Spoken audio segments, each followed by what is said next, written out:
It is noon on Friday. I'm Leanne Young here in the CBC Newsroom in Vancouver. Let's get to your top stories. Provincial officials say chickens at several Abbotsford poultry farms have died due to rising floodwaters. Just moments ago, Agriculture Minister Lana Popham gave an update saying a total of 68 farms are on evacuation order. Residents of more than 450 homes in the region are also on evacuation order. Meanwhile, Abbotsford's mayor is expressing immense frustration with the federal government.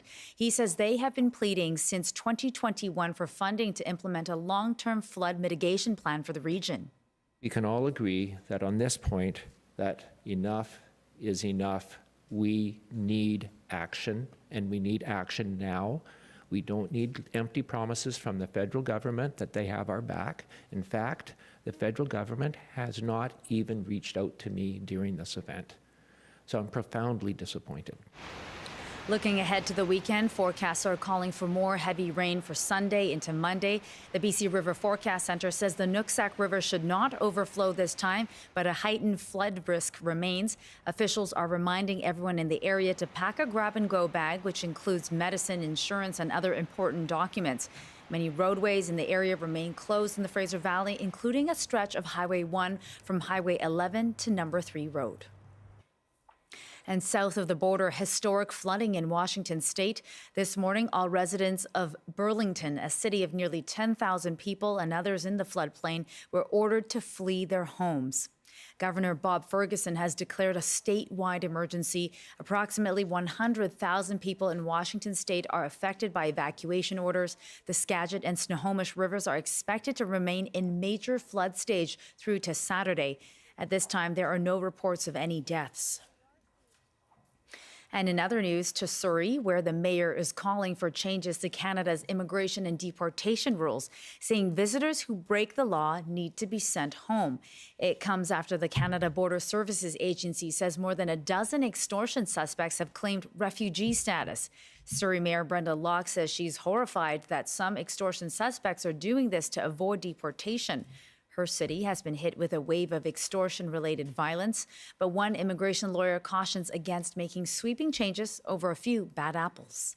It only adds to this narrative that refugee claimants are the problem when, if you look at the bigger picture, this is only a small percentage of individuals who are facing these types of allegations. The CBSA says those found to be inadmissible to Canada on serious criminal grounds would be issued a removal order and not allowed to proceed with their refugee claim. And officials have provided a progress update on the new St. Paul's Hospital east of Main Street in Vancouver. The building is double the size of the existing hospital and will have close to 550 beds. This new St. Paul's Hospital will be built to post-disaster standards. It's a very high construction standard that basically allows for this facility to stay standing and operating in the event of a severe natural disaster, including some of the worst earthquakes that we might expect here in BC. Ma says it's designed to withstand natural disasters, including floods, earthquakes, and extreme temperatures. The new hospital will have 18 operating rooms as well as a medicine garden for Indigenous patients and staff. It's expected to open sometime in 2027. And that's it for me for now. I'm Leanne Young. Thanks for watching this morning. Coming up, BC Today with Michelle Elliott with more coverage on the Fraser Valley floods. Stay with us.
Good afternoon. Thank you for joining us. As Abbotsford residents and farmers assess the impact of the latest flooding, the mayor is blasting Ottawa, saying the federal government hasn't reached out.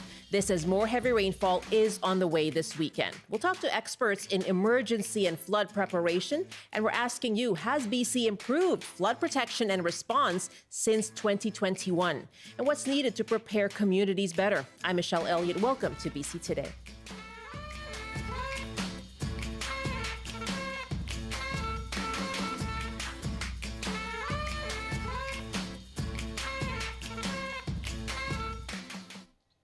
The floodwaters were expected to peak today in the Fraser Valley following Wednesday's atmospheric river.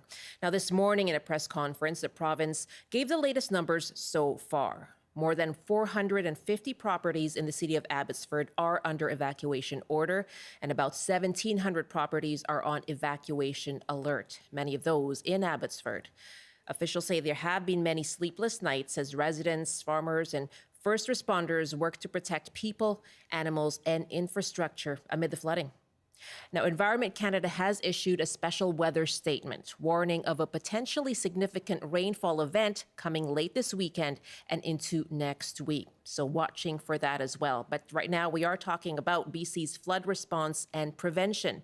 This morning at the press conference, Abbotsford Mayor Ross Siemens blasted the federal government for what he called inaction with its flood response. Siemens says Ottawa has not reached out to him during this flood event.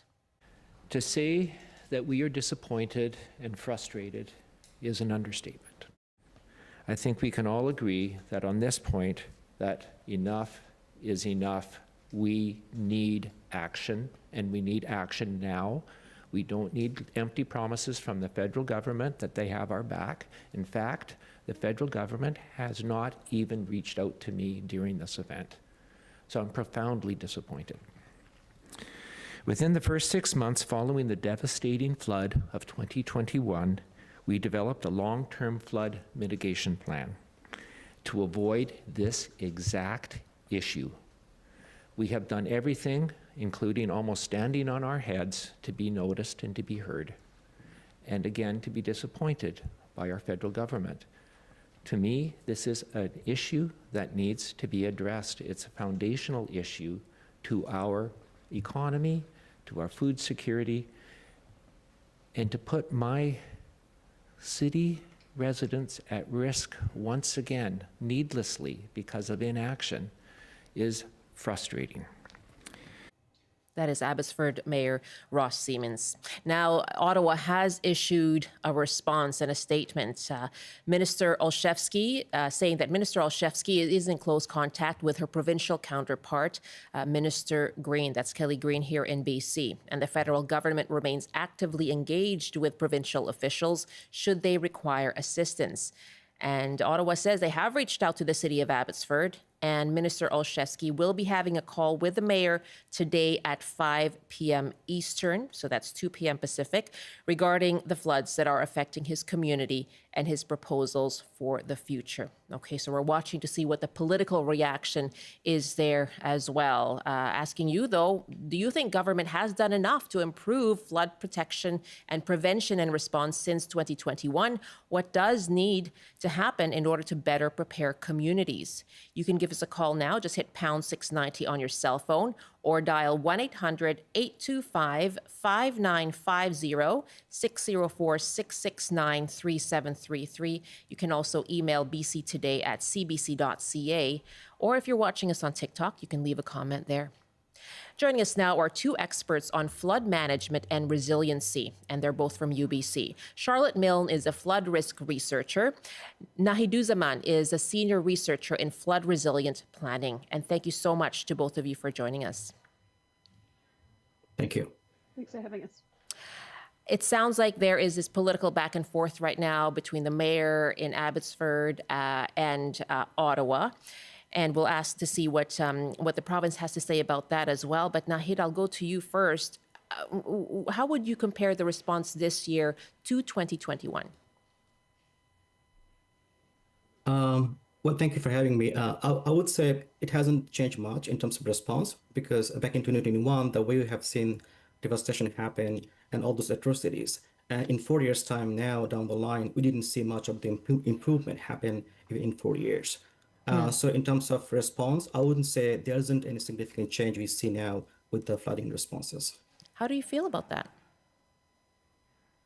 It's pretty sad. At the same time, it's concerning as well because we didn't learn from the past event that happened back in 2021, and that was mega event was giving us a lot more insights and fruitions to how to avoid this kind of events in the future. And I was looking at this morning CBC News, and there was a resident who was just a few meters away of the main river channel, and he was saying last year he was fine, but this year his whole house has been flown away by the water. So it shows that our settlements are sitting right on the floodplain zones, and we don't have an account to see who'd be the victims of floods and who are not. Charlotte, let me go to you then. How would you compare the events of this week to 2021? Yeah, absolutely. And those were some great points. I think the response this year has actually been stronger. I think that the evacuation orders have been very careful, and they've certainly made sure that residents are aware. I'm sure some people might disagree, but overall, I think it's been an improvement, certainly with the road closures as well, taking extreme caution to make sure that those cars are safe. In speaking with the mayor of Hope yesterday, it seemed to be that communication piece that he was saying was better this time around as well. There was that communication, and you're talking about the highway closures as well. When it comes to the flood zone, they're talking about the Sumas Prairie, other parts of BC. What makes it vulnerable? Yeah, for sure. I do a lot of research specifically in the Abbotsford area with the local First Nations. It's so vulnerable because it, of course, used to be a lake. It is a low-lying area, and the whole surrounding area of the Fraser Valley is very low-lying. It's naturally floodplains. A lot of it sits below the level of the Fraser River, and then, of course, also below the level of the rivers over the border in Washington. So it means without those engineered solutions that are currently fighting to keep back the waters, the dikes and the pump stations, if there is any failure or overtopping of those engineered solutions, naturally large areas flood and the water can spread out quite far. What are those kinds of engineered solutions, Nahid? We can definitely look at embankments and all those bridges and so on. But again, deep down, with that infrastructure, we wouldn't perhaps save a lot in terms of damages, right? The first thing, as we're looking at resiliency in terms of how we can be better off even though extreme weather events happen, we need to understand who are at the most vulnerable points living in those communities, right? And unfortunately, we don't have a clear account of those vulnerabilities. And if I recall, back in 2021, we had a huge survey across 109 communities in BC, and we tend to understand that who are the communities who have really their floodplain maps and how much they've updated that over the years and so on. And it was quite disappointing by the fact that only 40%, less than 40% of the community, they had either any floodplain maps or totally absent, right? And now question we should ask ourselves now, in the last 40 years, it's enough time, whether those communities were really able to update or create new floodplain maps through which they could understand who are the vulnerable populations, right, at a certain amount of floods and water level high. Unfortunately, we don't have such scientific account through which we can understand what may happen impact-wise if we have certain level of upheaval of water and so on, and who would be the first victims in terms of damages. So having, I would say, a lack of access of those data and all those scenarios, we are kind of scratching the surface without looking into actual problem into the situation. Charlotte, part of this as well is obviously the impact from the Nooksack River across the border and having that water drift up north. As far as I understand from the BC River Forecast Center, that has peaked, and so that flow should be slowing down today. But again, given what happened in 2021, has anything improved there in terms of slowing the flow from the Nooksack or blocking the flow from the Nooksack, or any coordination between the two jurisdictions, BC and Washington State? Yeah, absolutely. And I want to point to the transboundary initiative that they have going between the Nooksack and the Sumas watershed groups. There's certainly been better communication, and there's certainly been a lot of ongoing discussions of how to slow that water. unfortunately, the outcomes of those discussions just haven't come fast enough in time for this repeat flood. I can't speak to what's happening over the border in Washington, but I know most of the updates that have been happening in Sumas are quite minor compared to the plan that Abbotsford had put forward and other ongoing wider spread planning that is currently in discussion. Unfortunately, most of that is still in the discussion phase and hasn't yet been implemented. We actually do have a question on that note. I'll put out the numbers again. What are your thoughts on flood preparation, prevention, and response in BC? Have there been enough improvements since 2021? What do you think is needed to better prepare communities? Our numbers are 1-800-825-5950, 604-669-3733. You can also email bctoday@cbc.ca or leave a comment on our TikTok Live. If you live in the Fraser Valley, we'd love to hear from you. And the Regional District of Okanagan-Similkameen also under local state of emergency due to flooding. And you can give us a call as well with your thoughts on flood preparation. Again, 604-669-3733, 604-669-3733. Andrew is calling us from North Vancouver to talk about what is being done across the U.S. boundary, U.S. border. Hi, Andrew. Welcome. Hi. Thanks for having me. Sure. And what did you want to know, or what did you want to point out? Yeah, I was. You've actually touched on it. I was just curious because it's such a complicated situation. First of all, I feel so much for the people of Abbotsford, but the complicated situation is because of the Nooksack River and a cross-border issue that it really is needed. I think that it seems like to solve this problem in a more ongoing basis. And I'm curious to know, I guess, if the feds, the province, the local government in Abbotsford is working with our peers across the border to help resolve this issue in a more sustainable way. Andrew, thank you very much. It is an important point in this discussion. And Charlotte, you touched on the transboundary communication there. Do you have a sense of what the roles are for municipalities versus the provincial government when it comes to discussions with Washington State? I don't have a sense in terms of the emergency response and in the immediate action right now. But in general, in terms of the flood prevention planning that is going on, it is partnership with, yes, Washington, also the local cities, City of Abbotsford, City of Chilliwack, those within the Sumas River watershed. And also there are roles from the provincial and federal governments as well. And they are all attendees at those roundtable discussions. Does that, can that impede progress, do you think, given what you've just touched on, that the talks seem to still be taking place, and here we are now facing another flood event? I would push back on that idea. I think that what's currently impeding that works is really a funding issue. I think actually them having those discussions is really globally quite progressive. I think often we're managing watersheds by their mapped boundaries rather than by the realistic water boundaries that do occur across those international borders. And so what they're trying to do is great, because if Washington's managing in their way and Abbotsford and others are managing in a different way, that flooding will never be prevented. But if they can come up with a co-governed solution into the future and then KPS get that funding to implement it, that will be revolutionary. Nahi, do you see funding as part of what's stalling things? Absolutely, yeah. I mean, funding is one of the important instruments that are having huge crisis about.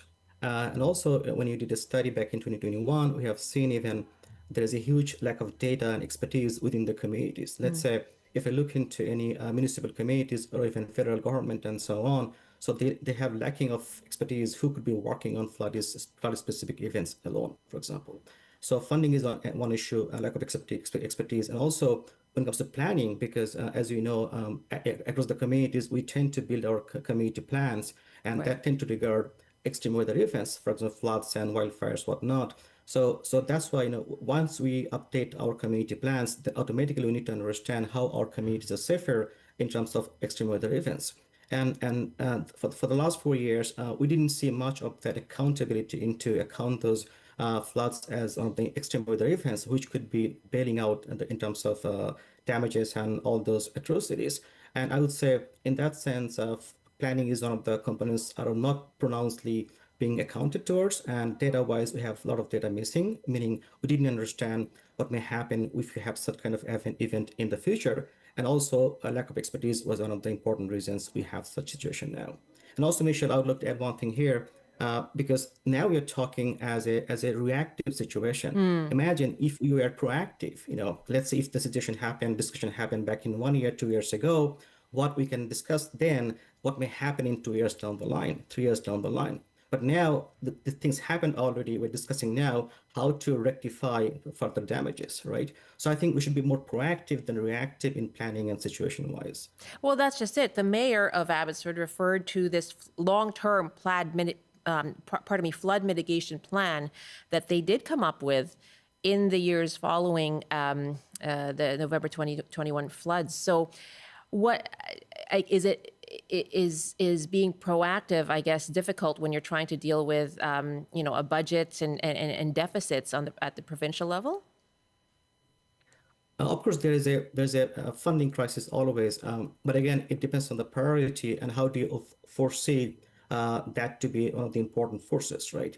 And if you understand, let's say now we have to bail out a lot more money to only recovery effort, and had this money been invested for only infrastructure and all those flood maps sort of tools, possibly wouldn't have to invest or spend money in that amount now, right? So I think we need to also think about cost benefit analysis about investments and what may happen scenario wise. And if you do that possibly, then you have the better courage, better data wise analysis to see why you should invest $1 billion than perhaps to spend $3 billion after the event happened. Let's take another call here. And my guest, Nahiduzzaman, a senior researcher on flood resilient planning at UBC, Charlotte Milne, a flood risk researcher at UBC, both experts joining us for the next 15 minutes or so as we take your questions on flood planning, prevention, and response in BC. Do you think things have improved since 2021? Has enough been done? And what do you think is needed to better prepare communities for floods? And if you are in a Fraser Valley community in the southern interior, we'd like to hear from you on that. What's needed to better prepare for flooding? 1-800-825-5950, 604-669-3733. And our next caller is Nathan in Vancouver. And Nathan, you watched the press conference this morning with the Emergency Management Planning Minister, Kelly Green. Yes, yeah, there was a awkward moment. So Kelly Green had to interject. Ross Siemens, the mayor of Abbotsford, and his chief engineer were talking about solutions they were proposing, and she had to jump in and kind of stop that conversation because they said, before we talk about solutions, we need to look at a regional approach, because if we start building up the dikes and protecting all of Abbotsford, but then there's secondary side effects that would cause flooding in other areas, and it's almost like, without saying it, is she saying that Abbotsford should remain a floodplain, let it flood, protect land and businesses and human lives is more important than livestock? Is that what they're saying without saying it? Because I remember a few years back, UBC did a great report out of this where they said, it may be cheaper to just buy up the farms and turn it back into a lake, or let it. I remember flood. that discussion. Yeah. Yeah. So let it flood. So are they saying it without saying it? That's the one I want to bring up. Nathan, thank you very much. So long-term planning, this is something, Nahid, you've been touching on, right? Knowing what areas are more vulnerable. We know the Sumas Prairie is. So what can be done? Is it too late now that you have farms that subsist on that land? Yeah, and that's a great question, Michelle. We have to be more, I would say, proactive now in terms of knowing what may happen. And if you look at the data-wise, extreme weather events and forecasting and possible atrocities it may bring in. So we have the data set and everything, even land-wise. So we need to understand, and as you see, climate change-wise, since we're expecting more extreme weather events even in the years to come, so it'll be rather worse than to be better off, right? So I think it's a time now to act in coordination, regardless of the different layers of governance, and also different kind of bureaucratic process which might be coming on the way as barrier. So removing those barriers, let's work together to see what you can foresee in terms of scientific result-wise may happen in the 10 years down the line. Given that scenario in mind, what is the best possible scenario we can afford to do now so we can avoid that kind of damages in 10 years down the line? Cost-wise, it might be a little extra cost, but if you look at the damages, it could be done in 10 years' time, much higher than what you can invest now. Certainly, ongoing discussion. I'm going to go to Michael in a moment here, but Charlotte, can I just ask you, Nahi just brought up climate change. What role is climate change playing in this? Yeah, of course, climate change is increasing the severity and frequency of floods, but I want to go back to that question a little bit, and I think that does address the key issue that it isn't actually just climate change that is causing these floodings. It is flaws in the wider flood management in the region. The proposals that Abbotsford has put forward, while of course they are needed, we need better flood management, would work to strengthen the current flood management options. So those are the pumps and the dikes that currently exist there that have failed and would inevitably, probably likely fail again in the future at some point. And part of the reason why there is pushback, I'm not saying pushback necessarily, but wider conversations with BC government is because they need to come up with that regional plan that doesn't necessarily, as the question was asking, put things like the agriculture at risk. Of course, we want to protect the agriculture, but also comes up with some amount of wider nature-based solutions, perhaps, that can spread out water into safe areas that have been retreated so animals and people won't be put at risk. I would love to dig in further into that with you. What should a regional plan look like to look ahead to long-term prevention and mitigation of flooding? Let's take a break now for our TV audience. My guest, Charlotte Milne, flood risk researcher at UBC, Nahiduzzaman, senior researcher on flood resilient planning, also at UBC. This is BC Today. Let's take another call right now. And Michael also wanted to talk about the Sumas Prairie, and Michael's joining us from Vancouver. Hi, what are your thoughts on that?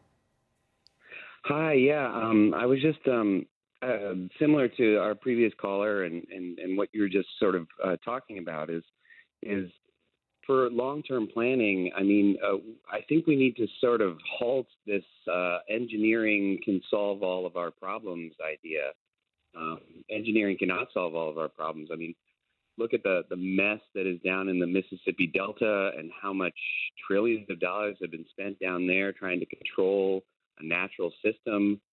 And those natural systems are obviously just getting more and more intense with climate change. It's like, why don't we start thinking about solutions that work with those natural systems and ecosystems? Mm-hmm. So sort of like looking at solutions where instead of, draining a lake and putting agriculture there, we start looking at like where lakes want to be and where streams want to flow and then start zoning and parceling around them rather than this old school sort of colonial Jeffersonian linear way of parceling out the nation, which, didn't really work. And why are we doubling down right now with more and more money and more time and more effort? And it's just like, let's just think of a better way of doing things.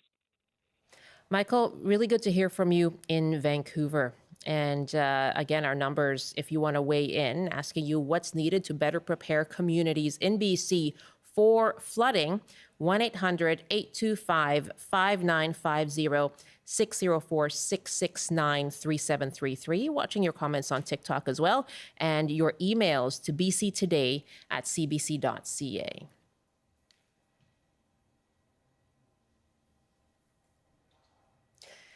We just had Michael calling us from Vancouver saying, why are we looking at engineering solutions rather than working with nature, working with where the water wants to flow? If it's prone to flooding, work with that rather than against it. And Nahid, I could see you nodding along as you were listening. Yeah, thank you. I think great point that by the caller actually. If you recall, back in Texas in July, there was a huge flood happen in Carr County, Texas, right? And one of the reasons that they had such huge devastation and loss of death, loss of human beings as well, because they didn't have early warning system in place. So early warning system is such an important element, important, I would say, instrument that make people aware when they may be hit by the flood and the atrocity of that, and how they can evacuate themselves before something worse could happen. And unfortunately, in BC in general, we didn't have such early warning system yet, which could make people aware. At least they can save themselves, they save their properties and valuables and all those before something worse could happen. So this is one piece of missing instruments we have in the system.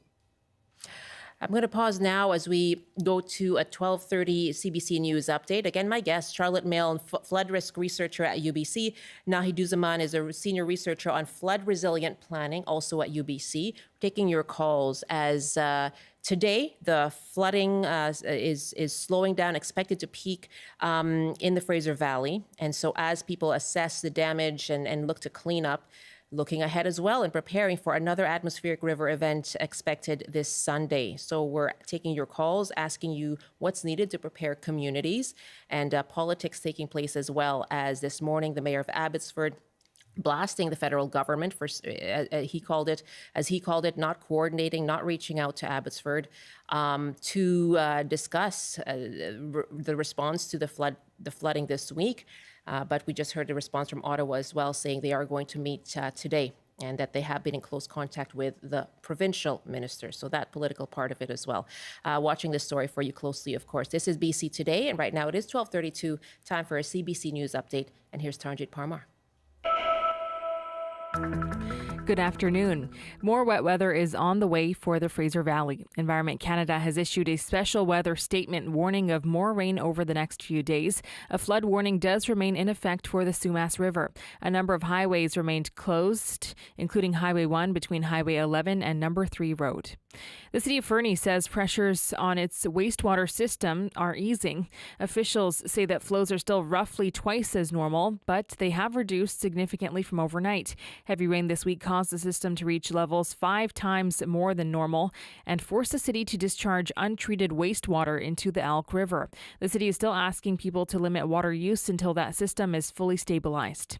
And the Canada Border Services Agency says 15 foreigners facing extortion charges have applied for refugee status in Canada.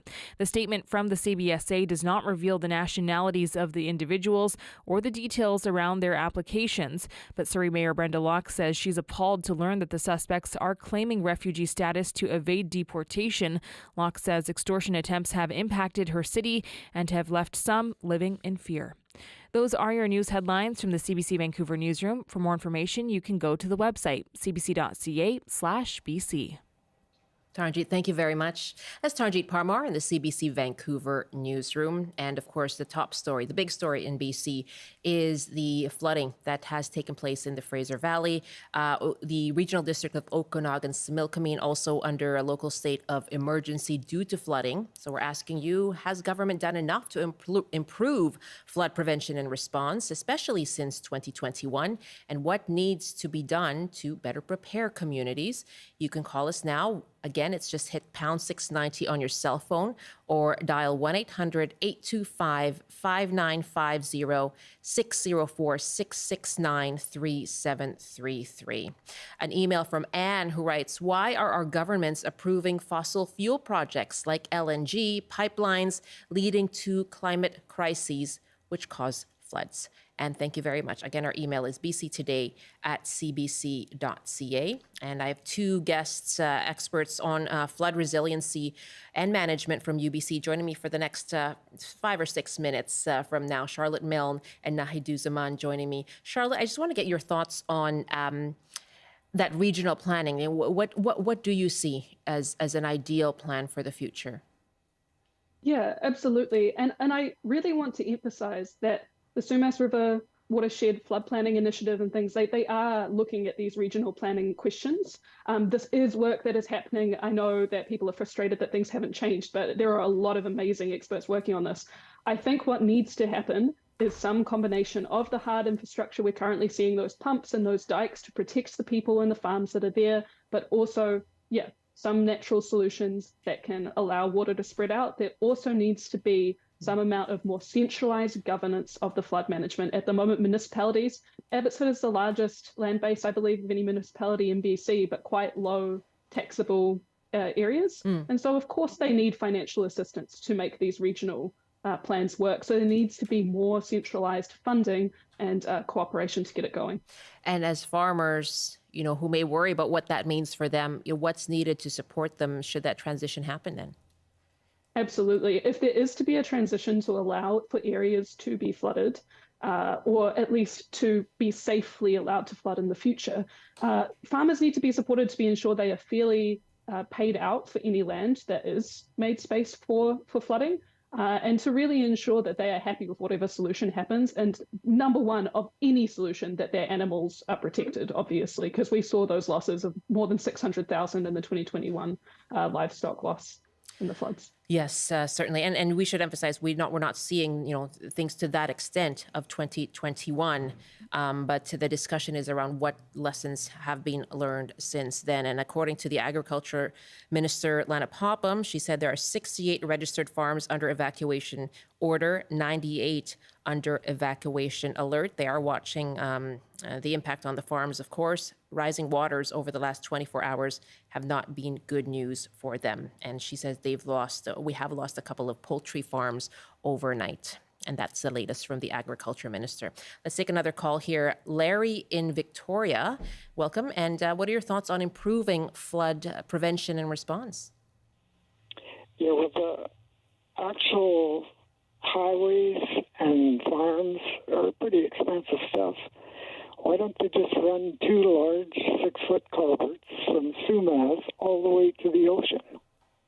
So when something does happen, just drain it out. Okay. The border is free anyways. It's open there, so nobody can build on the border. So why don't they run a couple culverts down there? An engineering idea, suggestion, solution. Larry, thank you very much for the call from Victoria. What's the feasibility of that, Nahid? It's quite a tough call to say, but I would like to bring in here one perspective from Indigenous communities. They always say this is important lesson for us is that river has the right to swell up to a certain extent, which is the floodplains, right? So the practice they have been doing for centuries actually is quite amazing to the fact that how they can avoid such kind of atrocities of flooding by being not locating into those settlements where flood is happening quite rampantly. Number two would be, as I partly echo Charlotte here, is that we need to think about systems point of view, systems thinking, meaning that rather than looking into the communities and cities across the board, why don't you look at all those cities across the provinces to see how we can do combinedly in one pool, and then understand how we can share the resources even to see how we can help each other to make our communities more resilient and kind of proof of those flood situation. Because if you only look into one community and leave others behind, then we are actually not doing a great thing because we are the same part of the system. That's an interesting point. Charlotte, I'll give you a last word as well on that. Yeah, absolutely. We need to be thinking, of course, about upstream and downstream in these systems. These rivers, they travel far and wide. Any flooding that is happening upstream, of course, could pass downstream as well. And so those system thinking perspectives are important. But yeah, just emphasizing that there is a lot of research going into how different communities are managing those flood approaches, but there does need to be centralized governance. We'll get more of a province-wide picture as well. Our climate specialist, Darius Mahdavi, is going to be joining me in a moment with that province-wide picture and forecast for the weekend. Charlotte and Nahid, I really appreciate your lending your expertise to us on this program. Thank you very much. Thank you.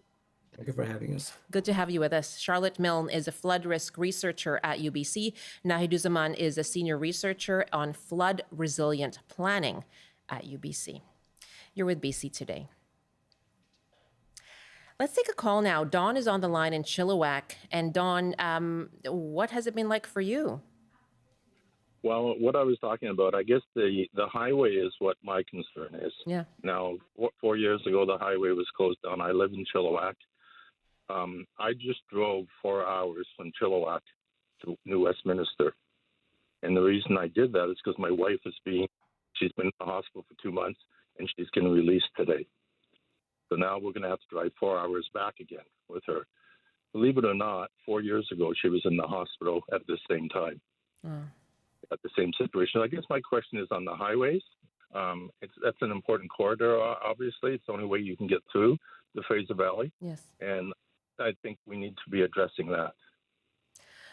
Yeah, that is certainly a big part of the story, the highway closures. On the one hand, as we've heard, there seems to be more of a proactive approach from the province this time. But I hear what you're saying when it comes to what that means for people when transportation is blocked.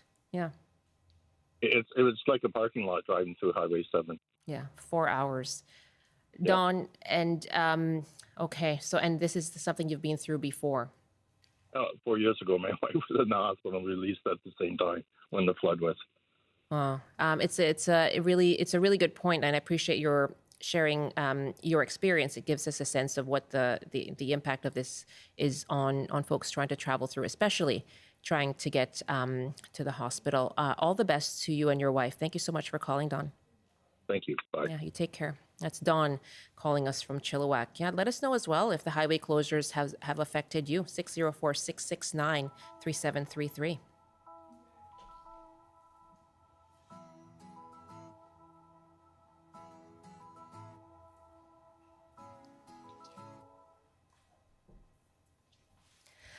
Well, as I mentioned, we are expecting another weather event, another set of heavy rains to come starting this Sunday and into Monday. And our climate and science expert specialist, Darius Mahdavi, joins me now. We're going to continue to take your calls on flood response and mitigation and prevention as well. 1-800-825-5950, 604-669-3733.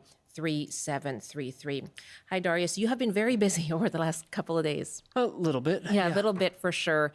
Tell me what you're watching right now. So we have some light rain happening across parts of the lower mainland today. As we get into tomorrow, that is likely to continue. But as we get later into the day, afternoon, and evening, we could see a bout of heavier rain.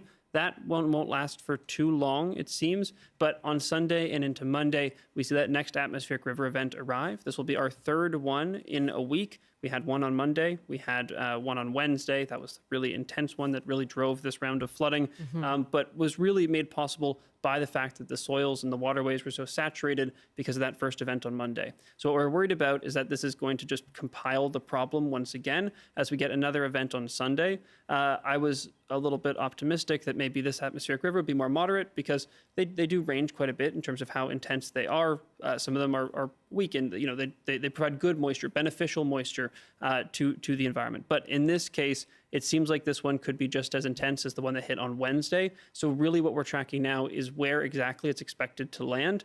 The bout of rain that's coming on Saturday afternoon to us here is really just the bottom end. It's an atmospheric river event that's grazing us, but mostly going up to the central coast. So that's why that shorter bout of rain is coming from. But then that next branch that builds in through Sunday, that one is expected to hit pretty directly on either the Fraser Valley, BC's lower mainland, or go down south of us to Washington. And neither of those scenarios are great. If we get a lot of rain dumped on the Fraser Valley directly, obviously that's not ideal. But also if it goes down south of us, as we've seen, when Washington state gets hit really hard, especially more northern sections, we can see those waterways start to flood and they all just push up north into BC. And so that wouldn't be a great scenario either. So what we're really looking for here is where that's going to land so that we can predict where those impacts are going to be felt the strongest and how much rain is going to come down. At the moment, it looks like we could see anywhere from 75 to 125 millimeters of rainfall in parts of the Fraser Valley. That honestly could shift up even a little bit higher. The North Shore Mountains are expected to get hit pretty hard with a lot of rain. These atmospheric river events are a Pineapple Express, which I think people were probably more familiar with that term before 2021. Yeah. There are a variety of different kinds of atmospheric rivers. A Pineapple Express is kind of a subcategory that the moisture is coming down from around Hawaii. That also means a lot of warm air is coming with it. And when that happens, we see those freezing levels rise as well. And that's it brings its own set of problems, because then we see water inputs from snow melt as well, from rain falling on that snow up in the mountains and at higher elevations. And so there is a risk in the Fraser Valley, for sure, something that we're watching. Again, there's no guarantees that we are going to see flooding again, but it's definitely something to be watching, but also for other areas as well, where we may see water coming down from the mountains. Yeah, absolutely. And let me just go to Reg, who's calling us from Moberly Lake, who wants to talk about some flooding that he experienced in another part of the province, up in the Peace. Hi, Reg, welcome. Hi, thanks for having me on. Yeah. Great to connect again. Really appreciate the discussion today with the experts and callers. I've experienced 4 flood events. I've got a small rural acreage bordering on the lake, and I certainly knew enough when I got here to realize we had to have good sun prevention. So, I built my house on steel pilings, high enough and deal with that, but lost access on my creek a few times. But the point I think I could contribute further on this is that the planning piece is just so critical. We've gone through our own process of coming up with a watershed strategy at the lake involving the 2 First Nations, and the municipal, local or the regional government did a municipal plan, but we had development permit areas are a real tool to keep development away, to actually try and get this floodplain mapping done, to get some early warning systems. That still hasn't been done. Here it is since 21 that we had our last big event, and this isn't done. So I think there's money that's already there. There's a new watershed security fund, but I think, Michelle, a lot of it, the process is very reactionary still. People are competing for funds, and I'm thinking a mandate from the ministers to get some proper watersheds done, watershed assessments done, so that we really know, get the tools we need, get the processes in place so that people are building whatever they can build some resilience, and certainly put aside those areas like your guest was talking about. That if there's a golf course neighboring on a watershed, maybe it could be burned up so it serves as a reserve. There's lots of things. And last thing I just would say is that there's the link between drought, which we've been having here, and floods, right? So fires and the loss of storage in terms of what's happened on the landscape, fires or logging or these things. So putting a lot of effort into storage in the upper parts of watersheds. I just think we got to get some real focus on where the rural areas and urban that really need attention as a mandate of ministry, not just letting community groups try and fight for dollars to do it, but just almost like a wartime approach where you really prepare and get these watershed councils established again like we had. Reg, a really great point, and something certainly that Nahi talked about as well is even getting that data, getting updated data, right? But I think something that you touched on there is the impact of drought and wildfires as well. And I wonder, Darius, if you can make connections with the other big weather events here, of course, in BC. Is there a compounding effect there? Right. So there's a few things here. One is that when we get drought, we get wildfires. We see the soils turn more hydrophobic, so they're worse at taking up that water. Right. There are parts of BC that have been in multi-year drought events. We saw some improvement this past summer, actually, in some of those areas. But I mean, for years, the Peace has been in a pretty major drought. Those soils then are less able to take up water, and then it just runs off further affecting communities. Wildfires, it's the same thing. You get burn scars. Those make it more difficult for water to run off. They increase the risk of landslides and mudslides because the ground just isn't able to, there aren't trees in place to hold that material in place. The root systems aren't there. And then also we are seeing that it's not necessarily that we're getting more or less rain. There's some evidence there, but what we do know pretty well is that the rain events are becoming more intense. When we do get a big rain event, they're becoming stronger. And so the rain is coming in some areas less frequently, but when it does come, it comes down much faster and much harder. And that is a particularly big problem because, again, then we have those droughts. We see the soils become hydrophobic, so the water runs off. But we also then see these big rain events that can really start to devastate communities. We had an analysis done after the 2021 flooding events that showed that climate change had an effect on that atmospheric river event. We are likely going to see another attribution analysis done for this event, I would imagine. Environment Canada has has the first actually government-run attribution science program now. They've been doing heat events for the past year or so. They say that they want to expand in precipitation events, and so we may see a government-led attribution analysis, or I'm sure researchers, if we do continue to see more flooding, would be interested in doing that kind of analysis as well. That was my next question I was going to ask you, is the role of climate change. Let's take another call here now, asking you about flood prevention and response in BC. What's needed so communities can prepare? We have about 10 minutes left in the program. 604-669-3733, 1-800-825-5950. And Janet is on the line in New Westminster. Hi, Janet. What are your thoughts? Well, my thoughts were, I heard the mayor of Abbotsford complaining that the federal government hasn't done anything.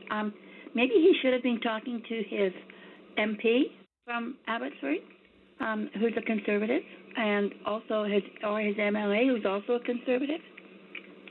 Maybe they were having too much fun at their party last night. Okay, so wounds from the last guy we were walking the floor. questioning the criticism there of a lack of coordination. I'm guessing. Okay. Their MPs and their MLAs. Got you. Okay, Janet, thank you very much for your call. Kathy is next. We have a Kathy calling from Abbotsford. Hi there. How are you doing? I'm doing well, thank you. Well, tell us. Yeah, go ahead, please. Oh, I live city center. Okay. And I'm a recently retired teacher, so I understand the implications of flooding on neighborhoods and schools. Yes. I also have relatives that live down in Sumas Prairie who have to be ferried out and all of that. Yep. One of my observations has been that people talk very simplistically about, well, let the whole plain flood back over, but it never really was a lake, it was a swamp. And what happens to all of our food sources? We are so big on locally grown, Canadian grown, locally grown. You know, wasn't long ago we had the 100-mile diet and all of that kind of stuff. Mm-hmm. Well, where do you get your eggs and your chicken and your berries and, you know, all of that? It's all local, and we pride ourselves in growing local, and yet people who don't live in the area can just say, well, just let it flood. You can't even truck it in if the freeway is closed. That was a concern, right? Is the impact on the supply chain. I'm so glad to hear from you, Kathy. Chain. Yeah, go ahead. Oh, just locally, it's an impactful thing. But even people who call, say, from the Greater Vancouver area, you are enjoying the produce of the Sumas Flats area. That's where the corn grows in Chilliwack. You know, that's where the berries are grown. That's where your eggs and your free-range chickens are from. So, you know, it's easy to say, well, we'll get it somewhere else. Where is else? That's my question. Yeah. Kathy, thank you very much for contributing that point to this conversation as we were talking about the Sumas Prairie and what could be done to better plan for the future. Can you tell us more about that history? Are you able to expand on that? Yeah, so the Sumas Prairie was a bit of a swamp. So there was a shallow lake there, and then it was surrounded by a lot of wetlands. The area was, the lake was drained, and the area was converted into agricultural land over 100 years ago. That happened, I think, between 1920 and 1925-ish. And after they did that, which was done, there are two reasons it was done. It was done both for flood control and for land reclamation. So the area did flood before they drained that lake as well. I mean, it was still part of that waterway, part of that system. And so if we say, evacuate that area and allow it to flood again, it doesn't necessarily save us the problem, because there are still all these waterways that come up from Washington State and feed into that area. Right. So if we still had any kind of infrastructure around it, we would still continue to have a problem. It might improve things in some cases, but largely we would, soon be back in the same place we are now. Okay. Go ahead. Sorry. Yeah. I want to clarify what I'm saying. That is assuming that we didn't take any other measures at the same time we allowed it to happen again. There are a lot of researchers that are doing a lot of great work on this who could give a much better answer than what I just gave. Thank you very much for tackling it, though, and at least giving us again that background as to the Sumas Prairie and its conversion, and what actually, if we changed its nature now, what that might do. We actually have an email again from Anne, who writes, sure, now we have experts, or need to have experts and researchers and all sorts of preventative work and work during and after these events. All of this costs taxpayers money. We don't want to tax the rich, so we will have less money for other uses. We continue to support fossil fuel projects leading to climate change. So that point coming from Anne as well. bctoday@cbc.ca is our email address. I have 2 minutes left. I'm going to quickly take John, who is in Abbotsford as well, for this last couple of minutes. Hi, John.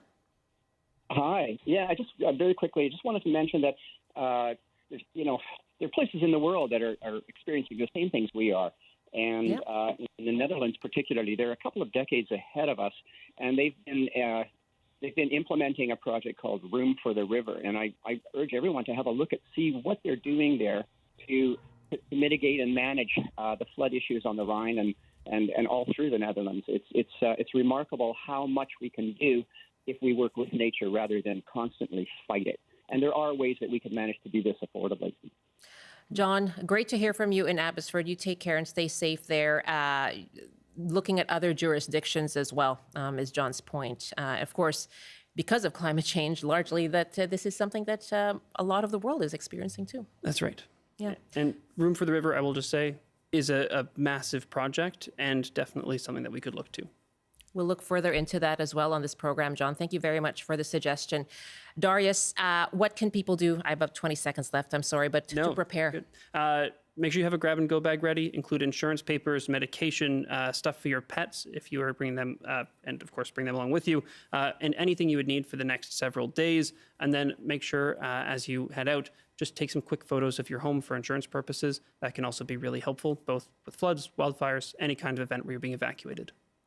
Very, very useful information, as always. Darius, thank you so much. Thank you. That's Darius Mahdavi, very busy these days, of course, our climate and science specialist here on CBC Vancouver. That's it for our show. Thank you very much for joining us. The latest, of course, check Drive BC for the latest on highway closures, Emergency Info BC for the latest emergency information.